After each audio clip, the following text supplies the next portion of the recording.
Бүгін Қырғызстанда туруктуу өнүктүрүү боюнча улуттук кеңеш жыйынга чогулду. Азыркы президент жана жаңы президент баштаган бийлик өкүлдөрү 2018 жана 2040 жылдардагы өнүгүү стратегиясынын долбоорун талкуулашты. Бийликти тынч жол менен өткөрүп алып жаткан жаңы президент таза коом жаңы доор стратегиясын ишке ашырууда эмнелерге көңүл бурушу керек? Азыркы президент таптаган лидер коомду өзгөртө турган реформаларды жасоодо көз карандысыз чечкиндүү кадамдарга бара алабы? Жаңы бийлик демократиялык баалуулуктардын барк баасын канчалык түшүнөт жана аны өнүктүрүүгө умтулабы? Эфирде Азаттыктын ыңгайсыз суроолор телепрограммасы алдыдагы жарым саатта ушул жана башка суроолорго жооп издейбиз. Студиянын бүгүнкү коноктору Акшумкар партиясынын лидери Темир Сариев жана Бүтүн Кыргызстан партиясынын лидери Адыкхан Мадымаров. Саламатсыздарбы? Азыр эле сөз болгондой, президент өзү да белгилеп өткөндөй, алгачкы жолу эки президент катышкан бүгүнкү жыйында бир топ саясий билдирүүлөр болду. Анда болу президент Алмазбек Атамбаевдин пикирин кыскача угуп алып, анан талкуубузду баштасак. До 2040 года мы должны полностью перейти к парламентской форме. 2040 жылга чейин биз толугу ойдон нактап парламенттик башкарууга өтүшүбүз керек. Дүйнөлүк тажрыйба көрсөтүп тургандай, 53 өнүккөн өлкөнүн 51 парламенттин таасири өсүп жатканына байланыштуу биз шайлоо мыйзамдарын дагы бир карап чыгышыбыз керек. Мен буга чейин мисал келтиргендей, ошол эле республикада жүрүп шайлоого бир тизме менен чыккан. Анда жаштар, интеллигенция, бардык улуттар бар болчу. Бирок натыйжада парламенттик фракцияга жалаң байлар келип отуруп алышты. Бир да орус, бир да өзбек, бир да интеллигенция өкүлү жок. Парламенттик шайлоого да алыс эмес. 2020 жыл. Азыртадан эксперттер менен анализдеп чыгып, мындай оюндар шайлоодо болбогондой кылыш керек. Чечим чыгаруу борбору бара-бара парламент жакка ооп жаткандыктан ал жерге чынчыл, жеке капчыгын эмес, өлкөнү ойлогондор келиши зарыл. Ошол эле учурда бизнес өз капчыгы үчүн кооптонбогудай кылыш керек. Бизнес не боялся за свой кошелек. Алгачкы суроомду экөөңүзгө тең жолдойт окшойм. Президент мисал тарткан Республикада журт фракциясынын ошол президенттик жарышта бийлик талапкери менен атаандашып утулуп калган лидери Өмүрбек Бабанов шайлоодон кийин чет өлкөгө дарыланууга кеткени кабарланган. Ушул күндөрү ал лидерликтен өз арызы менен кетти.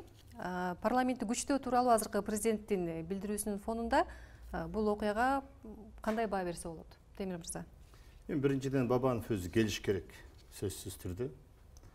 Үгүт иштерин кылып жүргөндө айткан сөздөрүн өзү далилдеп бериш керек. Эч качан чөгөлөп турбаш керек. Анткени мамлекет башчысына барам деген адам баардыгын көтөрөм деп барат. Анан мамлекет башчысынын жүгү оор болот. Оорлордун бири ушул да. Аякта май каймак жок. Экинчиден анын кетиши, мен ойлойм, лидерден кетиши бул мажбур болду кеткенге. Анткени бизге жеткен маалымат боюнча ошол республикада журт фракциясынын ичинде 20 ашык депутаты өзүнүн лидерине каршы чыгышты, ал арыз жазганга. Арыз болду, бирок жанагы кылмыш иши боюнча келип далилдеп бериш керек. Сизчи? Биздин Кыргызстанда баары боло берет. Ага таң калуунун кереги жок. Бүгүн түшкө чейин кучакташып, өшүп жытташып айтпады беле Атамбаев. Эгерде СДПКдан өкүл чыкпаса, мен Бабановду колдомокмун деп. 25 күнүн ичинде бирдеме өзгөрүп кеттиби? Бир балей болдубу? Же ушунчалык эле бат өзгөрүп тура турган бир кандай жагдай өкүм сүрүп кетти? Таң калыштуу, ошондуктан эмне деген сөздөр болбосун, ага көңүл буруунун да кажети жок. Эч ким деле көңүл бурбай деле калды. Өрөтөрөсү жок, эмне деп сүйлөп атат, эмнеге сүйлөп атат.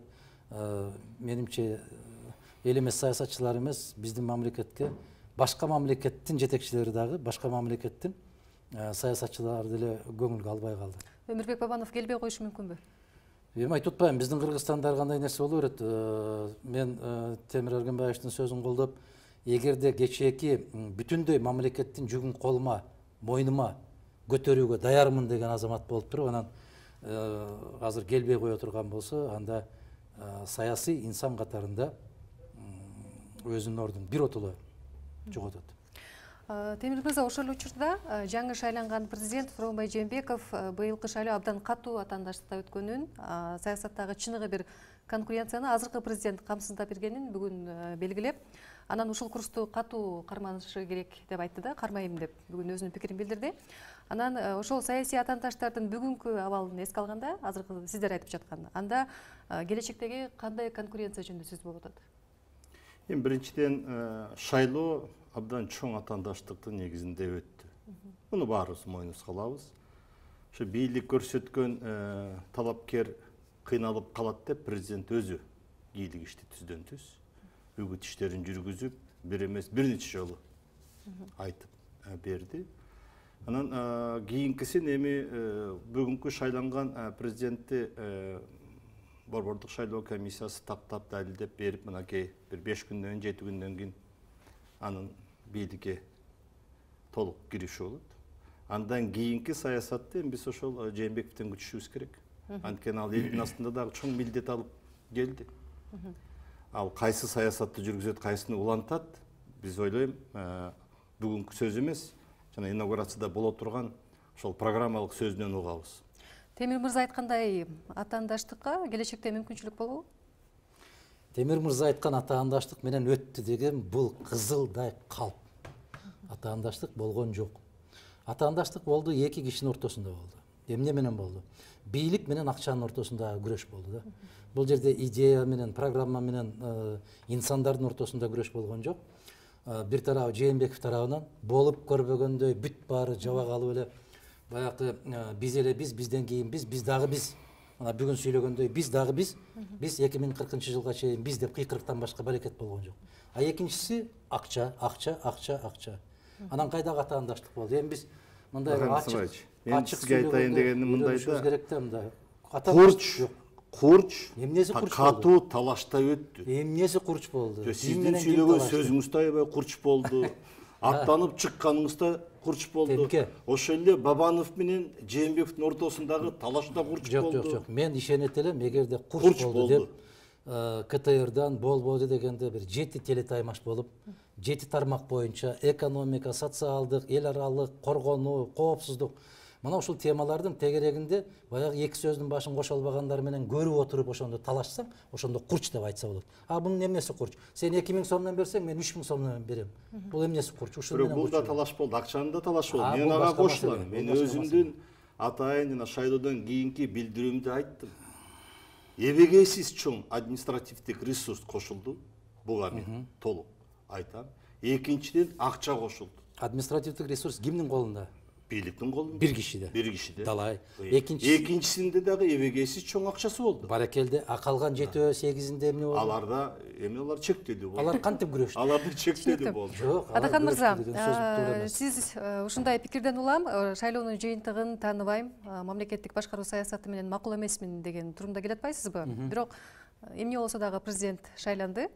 Анан айрым байкоочулар, мисалы саясатчылар айтмакчы, бийликтин тынч жол менен өлкөдөгү туруктуулуктун сакталышы менен өткөнү кайсы бир деңгээлде бир алдыга жылуу катары каралса болобу? Жок.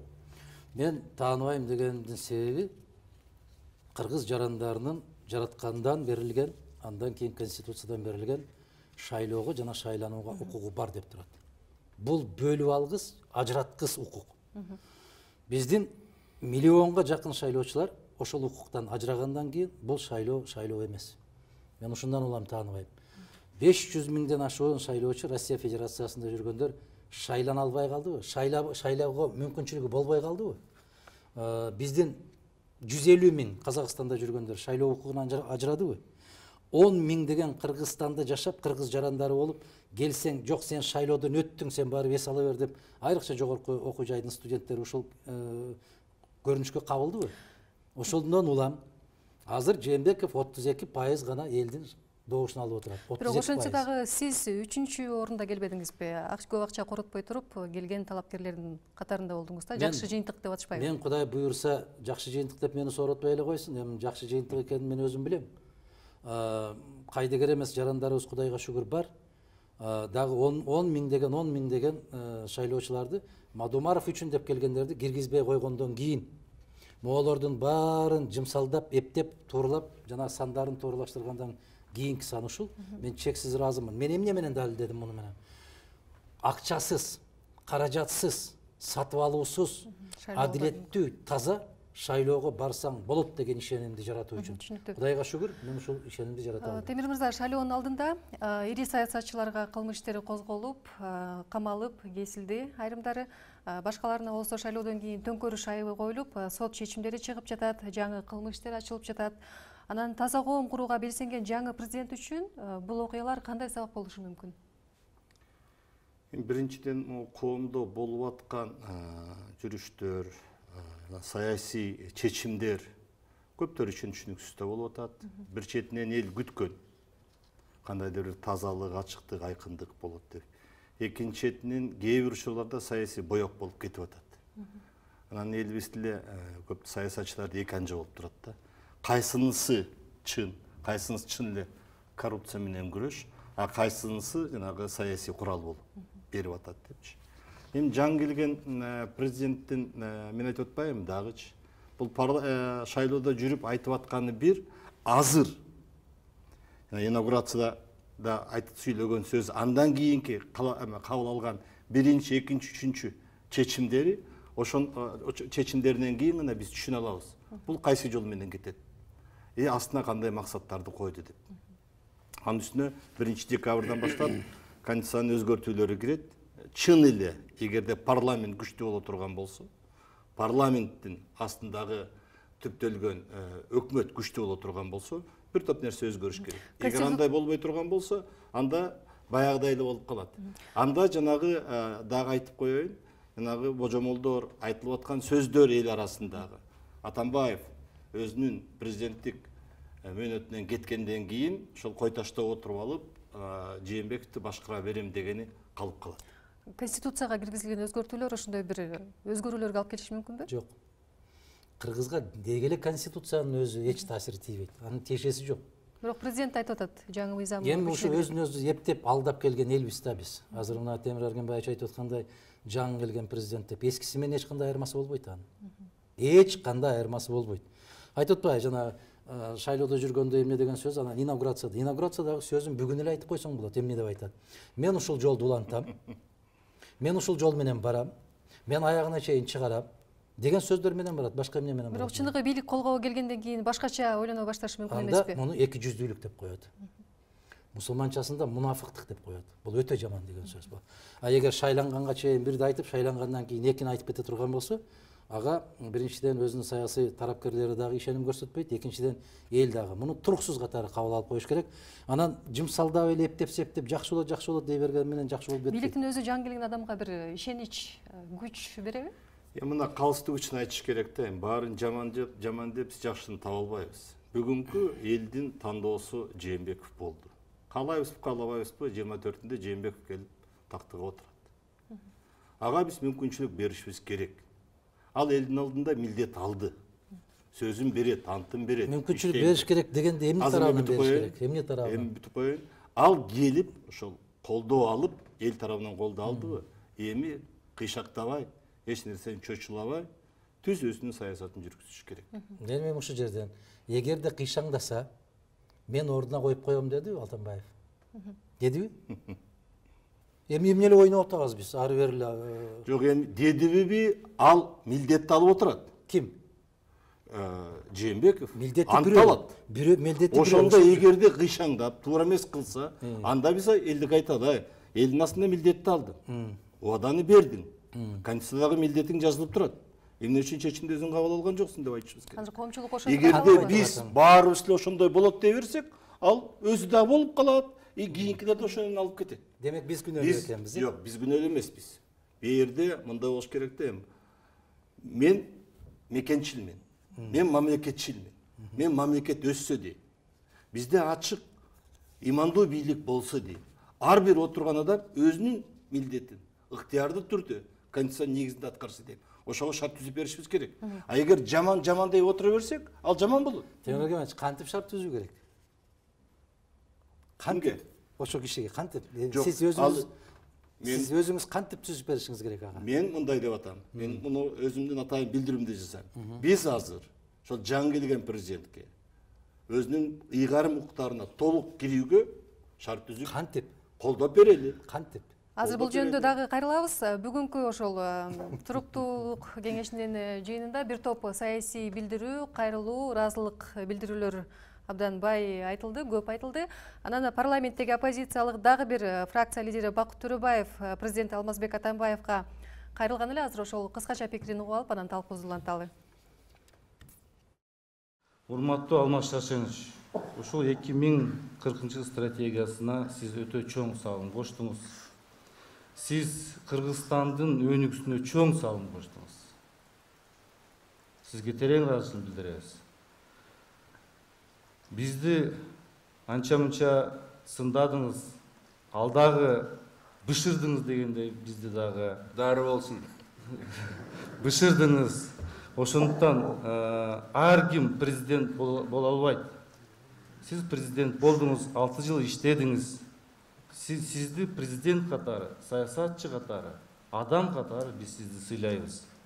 Бүгүн урматтуу жыйындын катышчылары, мындай айтканда, бүгүн тарыхый күн. Азыр биз балким сезе албай атабыз. Бирок кийин убакыт өткөндөн кийин биз ушу күндөрдү эстейбиз.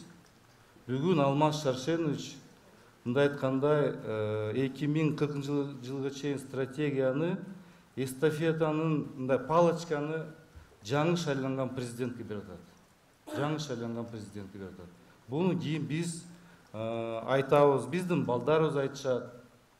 Кийин бул тарых жазылат деп. Адака мырза, Бакыт Төрөбаев шайлоо алдында сиздердин 4 илдикке кирип, кийин кайра Республика партиясынын лидери Өмүрбек Бабанов менен тандем түзүп, анын пайдасы үчүн шайлоого катышуудан баш тарткан. Парламенттеги оппозициялык фракциянын лидеринин азыркы кайрылуусун президентке сиз кандай кабылдадыңыз, кандай түшүндүңүз? Оппозициялык деп эле кайра айта бересиңер, булар оппозицияда түшүндө да болуп көргөн эмес булар. И боло албайт да, болбойт да. Силер менен жүргөндө деле оппозиция болбойт, эч качан оппозицияда болбойт. Оппозицияда болуу үчүн бул башка бир табиятынан башка инсан болуу керек. Анда эмнеге коштуңуздар? Эми бул кишини камыры башка болуш керек деп эсептейм. Бул киши айтып атпайбы азыр эми? Сиз татыктуусуз, сиз татыктуу эстафетаны. Эгер татыктуу болгон болсо, эмнеге сен талапкер болуп чыктың? Башынан эле барып жармашпайсың беле дагы, кошулбайсың беле, көтөрүп чыкпай беле. Анан жеңип бүткөндөн кийин келип алып туруп, кайра чөгөлөп отуруп алып, бул деген жасакерлеме. Бул деген мени унутпаңыз, мени дагы тиги мен президент кылайын деген кишинин күнүн салбаңыз мага. Мен деген мына бүгүн эле даярмын. 2040ка чейин мен экинчи дың деп оозумду ачкан болсом, билгениңизди кылып алыңыз деген эле ишарат. Булар эч качан саясатчы болгон эмес, болбойт дагы булар. Себеп булар эсеп кысап менен жашаган азаматтар. Бирок ошол учурда сиздер аракет кылдыңыздар да 4 илдик болуп биригип мындай бир Биз аракет кылдык, бирок тура албай койду го. Ага туруштук бериш өтө кыйын, айзадайым. Сиз өзүңүздүн сөзүңүзгө каралчы, ошол бийликти сындап атпайсызбы, күчтөнүп алды, каалаганын кылып атат депчи. Бирок анда шайлоонун алдында ошо бириге албай, бир жеке кызыкчылыктардын бир туткунунан чыга албай калгандыкты моюнга алыш керекпи? Мындай бир бийликке чоң бир атаандаш саясий күч болуп бириге албаган жагдайды моюнга алыш керекпи? Буга эки себеп бар. Бизде эл көпчүлүк адамдарды билбейт да, ичинен билбейт да. Мага доомат кое берет да, кошулбайсызбы, кошуп албайсызбы, аксакалсыз, бириктирбейсизби? Мына нукура жүзүн көрүш үчүн биз аягына чейин турдук. Бирок бышкан алмадай эле топ болуп түшүп кетишет. Анткени сиз ага чейин эле айткансыз да, булар такыр кошула албайт депчи. Бирок болбой эле бириккен аракет болду. Себеп эл ушундай кылып талап кое берет, бириккиле депчи. Анан элдин жанына алдына барып айтсаң эле буга кошул, тигиге кошул, тигини чакыр, муну чакыр. Анан булар дагы акырын тымызын. Булар башында келгенде ошондой бир долбоор менен келген. Мына көрүп атасыздар, акциясын көтөрөт да. Эгерде биз тиги тарапка кеткен болсок, силердин турмушуңар оорлоп калат. Ошондуктан кеч болуп кала электе бизге бир ишарат кылып чакырып албайсыңарбы дегендей бир жолдор менен айтып коюш керек. Төрөбаев бийликке кеткен жок да, Бабанов менен чогуу барды да. Эми тиги киши айтып атса, Темир Аргимбаевич, тиги киши айтып атса, мына мен экөөңөрдү тең бириктирейин деп аябай аракет кылдым, мына сиз макул болдуңуз, алар макул болбой койду. Эмнеге макул болбой койду? Тиги киши айтып атты, мага айырмасы жок. Жээнбеков да, Бабанов да, мага айырмасы жок дегенден кийин булар баякы бир сөөл жанды көргөн балыктай болуп, ар жака бер жака барып мүмкүн деп туруп. Мүмкүн ушу кишинин оозунан чыгып аткан сөзү чындык болушу мүмкүн деп. Бизде убакыт аябай. Ар кандай иштер саясатта мындай да, мына шайлоодо 10 адам чыга, 15 адам чыга, бирөө эле шайланат. Калгандары утулат да. Калгандар эмнеге чыгат аны? Философия жок утулат да. Эмнеге чыгат? Жогутам деп чыгасың, бирок утулдум деп бирөө эле утат да. Туурабы? Так. Анан утулгандан кийин, бирөө шайлангандан кийин көп мамлекеттерде жанагындай демократиялык принциптери бар жерлерде маданияты кичине башкача. Биринчиден куугунтук болбойт артынан. Экинчиден утулган адам утканды мен утулдум деп таанып берет. Ошону менен өнүгүү кетет. Эгерде далилдеп берсе. Азыр сиздин сөзүңүзгө аралжы. Республикада журттун лидерлигине азыр ким болору белгисиз болуп атпайбы? Анан айрым талдоочулар КСДП бийлик менен иштеше турган киши келиши керек деп болгулуп жатышат. Анан андай болгондо жок дегенде баягы 1 жыл мурдагыдай, мисалы, бийликтин кемчилигин айтып тургудай бир реалдуу оппозициялык күч парламентте болобу же кандай? Эми республикада журт парламентке келгенде оппозиция болгон жок. Оппозиция боло албайт эле. Мен Адахан Кимсабаевичке анткени кошулам ушул боюнчачы. Азыр эми анын башында айтып атат, ушул Талант Мамытов келет деп. Экинчиси зам спикер алмашып, жана экинчи аталып аткан аты Курманбек Золушев, ал ошо вице-спикер болот деп айтып атышат да, мүмкүн ошондой болуп калаттыр. Бирок алар бүгүн каяш айтып тура албайт, катуу каяш айтып. Анткени алардын баягы териси жука. Териси жука ал жерде. Бирок президент айтып атпайбы, бизге күчтүү парламент керек, чынчыл? Эми күчтүү парламент болуш үчүн анда күчтүү партиялар болуш керек. Бизде партия жок. Бизде акционердик коомдор. Анан кийин карап көрсөңөр, мына парламентке бара турган партиялар кайсы принцип менен топтолуп атышат? Кимдин чөнтөгү калың, кимдин булчуңу чоң. Мына эки эле принцип менен болуп атат да. Эч качан ушул аң сезимине, билимине, жөндөмүнө, тажрыйбасына басым жасаган жок. Ошо билимине басым жасагандардын баары калып атат эшикте. Азыр кимдер? Базар башкаргандар, 3 швейный цехи бардар барып калып атышат. Же болсо 5 спорт залы бар, адам барып калып атат парламентте. Заправкасы барлар.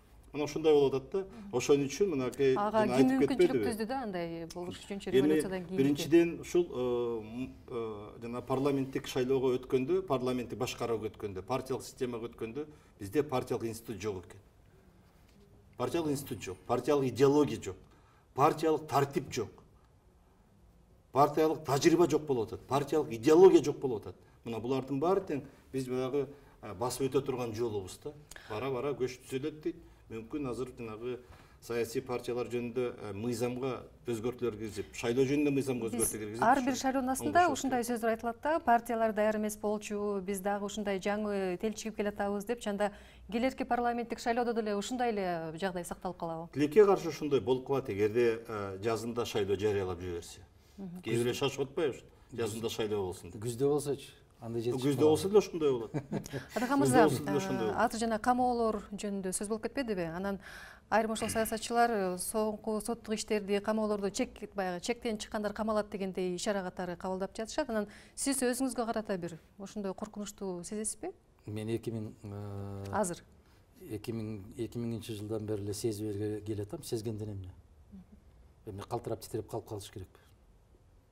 Реалдуу ошондой коркунуч барбы азыр? Кандай коркунуч? Азыркы мен айтып атканчы, мисалы камоолор, соттук териштирүүлөр деп атпаймынбы? Сиз өзүңүзгө мындай түздөн-түз ошондой бир коркунучту сезе аласызбы? Эгерде Кыргызстанда 6 миллион жаран болгон болсо, эч ким ага кепилдик бере албайт. Бул бир. Экинчиден, бизде сот системасы, жана Темир Эргенбаевич айтып аткандай, партиялык система жок дегендей эле сот системасы деле жок. Эгерде кээ бир кишилерге бүгүн партия жок экендиги далил болуп калган болсо, Мадумаров 2010 жылдан бери айтып келатат.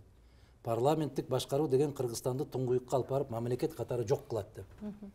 Партиялык система деген бул партия деген түшүнүк болбойт. Ансыз да бөлүнүп келген Кыргызды бир отоло тытып, 200 бөлүккө бөлгөн ушул партиялык система деген бир жерге кирген бир система. Бул партиядан көрсөтүлдү, партия көтөрдү деген бир шылтоо менен алып келип туруп, азыр кийинки Кыргызстанды жетектейт деген азамат дагы эч качан өзүнүн эрки менен иш кыла албайт. Биринчиден, интеллектуалдык деңгээли жетишпейт. Экинчиден, кол, бут, бүт баары байланган болот. Партиялык принципке баш ийүүгө милдеттүүсүң деген шылтоо менен бардык жагынан байлайт. Темир мырза, сиз жаңы президентке мүмкүнчүлүк бериш керек деп үмүт артып жатпайсызбы? Ошол учурда мисалы президент кайсы бир учурда бийлик бутагына келип калуу мүмкүнчүлүгү бар деп дагы буга чейин өзүнүн пикирин билгизип келет. Анан анда кандай иш жүзүндө кайра эле азыркы президент мамлекеттеги башкарууга көз салып турабы? Ошондой жагдай болушу мүмкүнбү? Биринчиден ал экс-президент деген наамга ээ болот. Конституцияда анын ыйгар муктарда жазылган. Бар да. Экинчиден, эгерде эртең парламенттик шайлоо болуп, мен парламентке барам десем, эч ким жок дей албайт. Муну менен айткым келет, келип калышы мүмкүн. Мүмкүн. Бирок өзү айтпады, мен барбайм деп. Мен өзүнүн сөзүнө ишенишибиз керек биринчи. Бирок саясаттан такыр кетип калам деген жок. Саясаттан такыр кетип калам деген жок. Бирок мен парламентке барбайм, премьер болбойм, спикер болбойм деп. Мен айтып атпаймынбы? Келип калышы мүмкүн. Бирок анын сөзүнө ишенели деп атам, президент айткан. Айзадай, мен мураскер калтырбайм деп 3 ай башта жарыялады беле. Мына азыр Темир Аргынбай айтып аткандай, өзү айтып атпайбы депчи. Өзү айтты беле, жамадым Жок, биз сөзгө, ошол сөздүн күчтүү экенин түшүнүшүбүз керек да. Ошону улам айтып туруш керек. Эми айткандан эмне? Айткандан эмне болот? Айткандан коомчулукта пикир түзүлөт. Кайсы коомда? Элбизде. Мына ошо коом кабыл алган, мураскер калтырбайт. Биз коомдун ичинде жашап атабызбы? Ушул коом айтты, Темке. Ушул коом айтты да, мураскер калтырбайт экен, баракелде деди дагы. Бир жума өткөндөн кийин менин досум президент болот деди.